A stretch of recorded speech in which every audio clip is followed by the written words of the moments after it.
Moi, ça fait plus de 30 ans que je suis dans la bijouterie et j'ai repris la succession de mon oncle qui était déjà fabricant en grenade de Perpignan. Moi, ce qui m'a impressionné, voilà, c'est ce savoir-faire. Voilà, ce paillon qui réfléchit la lumière, cet automatisme et le résultat que cela donne quand le bijou est entièrement monté. Voilà, quand on voit la pierre à l'état brut et la pierre montée, voilà, c'est tout ce chemin qui à moi m'impressionne de la réflexion de la lumière en passant par le paillon et le résultat après, cette incandescence que l'on a une fois le bijou fini.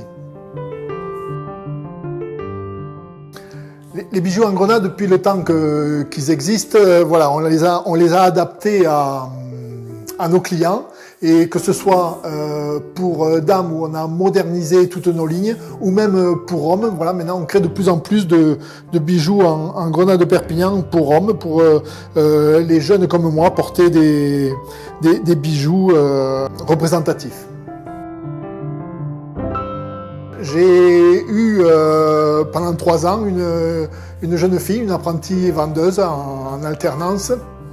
Une jeune fille très à la mode, le dernier sac, les dernières lunettes, des vêtements à se changer 2 fois par jour.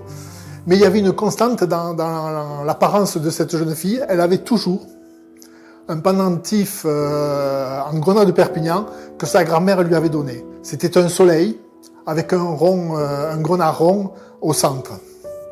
Étonnant, une jeune fille de 20 ans.